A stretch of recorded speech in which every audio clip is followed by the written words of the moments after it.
बिस्मिल्लाहिर्रहमानिर्रहीम। अस्सलामु अलैकुम। इंशाअल्लाह आज की वीडियो में मैं आपके सामने 10वीं जमात की उर्दू की नई किताब जो कि Punjab curriculum and text book board ने हाल ही में शाया की है और इस साल से पंजाब के स्कूलों में पढ़ाई जा रही है, इस किताब के सबक 18 गज़ल असर उसको ज़रा नहीं होता कि मशक़ी सवालात के नहायत आसान जवाबात फ़राहम करूँगा।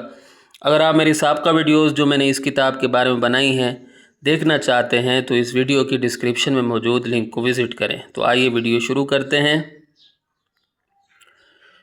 सवाल नंबर 1 है, ज़ेर मुतालिया गज़ल के मतला और मक्ता की निशानदही करें।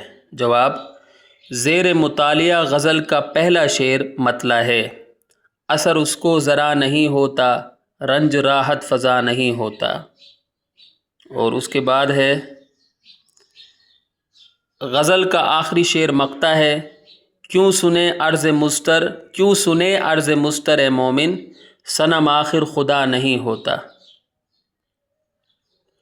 सवाल नंबर 2 है, हर्फ नासिह से क्या मुराद है। जवाब, हर्फ नासिह से मुराद नसीहत करने वाले के अल्फाज हैं। मोमिन कहते हैं कि गैरों के ज़िक्र से मालूम हुआ कि नसीहत के अल्फाज बुरे नहीं होते। सवाल नंबर 3 है, हाल दिल लिखने में क्या मुश्किल है। जवाब, हाल दिल लिखने में ये मुश्किल है कि शायर का हाथ रंज व गम की वजह से दिल पर रखा है, ऐसी सूरत में वो दिल का हाल कैसे लिख सकता है।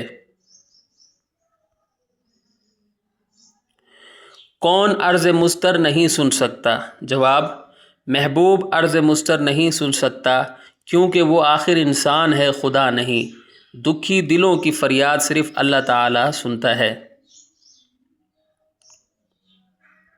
सवाल नंबर 5, शायर को सब्र क्यों नहीं आता और सब्र का आना किस तरह मुमकिन है। जवाब, शायर को सब्र इसलिए नहीं आता क्योंकि उसका दिल दुख और गम से भरा हुआ है।